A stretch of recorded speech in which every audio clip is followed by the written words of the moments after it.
परवा भिगवण या ठिकाणी जी तरुणीची तक्रार आली त्या संदर्भामध्ये जो गुन्हा दाखल झाला त्याच्यामध्ये सातत्यानं पोलिसांच्या संपर्कात राहून त्याचबरोबर त्या मुलीच्या मामांच्या संपर्कात राहून तिच्या नातेवाईकांच्या संपर्कात राहून सातत्यानं त्या कुटुंबाला मदत करण्याचा प्रयत्न आम्ही सगळ्या प्रशासनाने केलेला आहे। काल त्या मुलीचा शोध घेईपर्यंत दर तास 2 तासाला पोलीस प्रशासनाला तातडीनं कारवाई करण्याच्या सूचना मी स्वतः केलेल्या आहेत। काल जे काही मुलगी मिळाल्यानंतर आज जे काही त्या ठिकाणी आरोप झाले त्या संदर्भामध्ये मी एवढंच सांगेल की या सगळ्या परिसरामध्ये काम करत असताना सामाजिक जाणीवेने आम्ही सगळेजण काम करतो आणि त्यामुळे कुणी जर काही आरोप करत असेल तर मला एक निश्चितपणे मी नमूद करेल की मला एक मुलगी आहे, माझ्या घरात महिला पदाधिकारी राहिलेले आहेत, त्यामुळे महिलांचा प्रश्न कसा हाताळावा याची जाणीव मला आहे।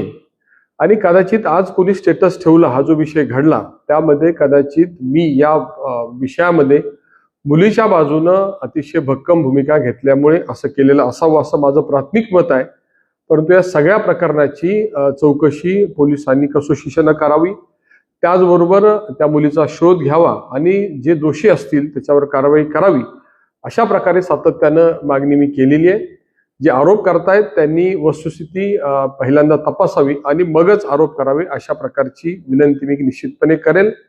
त्या कुटुंबाच्या विषयी आम्ही सगळेजण सहानुभूतीपूर्वक मदतीच्या भूमिकेमध्ये आहोत आणि त्या कुटुंबियांना जी जी लागेल ती मदत करण्याची आमची तयारी आहे। प्रशासन पूर्ण सक्षमतेने काम करतंय। काल रात्रीपासून त्या ठिकाणी त्या मुलीची समजूतही घालण्याचा प्रयत्न हा प्रशासनाकडून होतोय आणि त्या कुटुंबाला जो पाठबळ आहे ते देण्यासंदर्भामध्ये आम्ही सगळेजण कटिबद्ध आहोत। त्यामुळे कुणी जर अशा प्रकारचे गैरसमज करत असतील तर तुमच्याही घरात मुली आहेत, माझ्याही घरात मुली आहेत, त्यामुळे आरोप करताना वस्तुस्थितीची जाणीव ठेवून तपासून मगच आरोप करावेत अशा प्रकारचं नम्र आवाहन मी या सगळ्यांना करेन।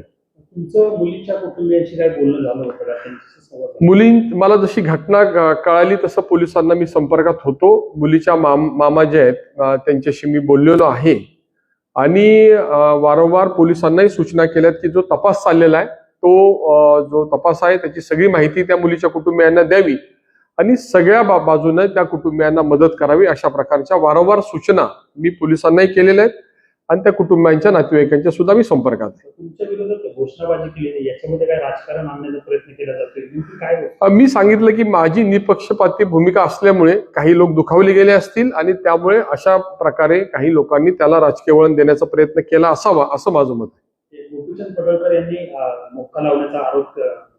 मोक्का लावण्याची मागणी केली होती आदर्श यांच्यावर आणि त्यांनीच तुमचा स्टेटस ठेवला, त्याच्यामुळे सगळा वाद निर्माण झालेला आहे। मुळात या कोण आरोपी आहे त्याला मी ओळखत नाही।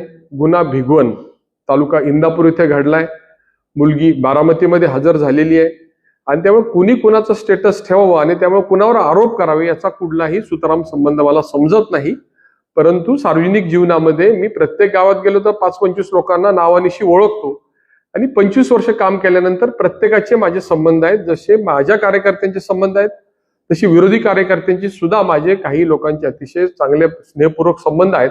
त्यामुळे कुणी चुकीचं केलं आणि जर कुणी कुणाचं स्टेटस ठेवलं म्हणून कुणावर तरी आरोप करावेत हे योग्य नाही। आपण ज्यावेळी सार्वजनिक कार्यक्रमात जातो त्यावेळी सगळ्यांनाच आपण सद्भावनेने भेटत असतो, त्यामुळे अशा प्रकारे कुणी स्टेटस ठेवल्यामुळे कुणाला आरोप करावे असं जर कोण करत असेल तर निश्चितच त्याच्यामध्ये काही ना काहीतरी राजकारण केलं जाते असं माझं मत आहे।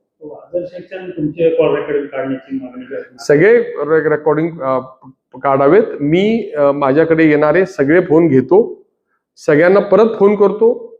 माझा फोन जवळपास 14 तास सातत्यानं चालू असतो, त्यामुळे लोकांना मदत करण्यासाठी मी सातत्यानं फोनच्या माध्यमातून भेटीच्या माध्यमातून संपर्कात असतो।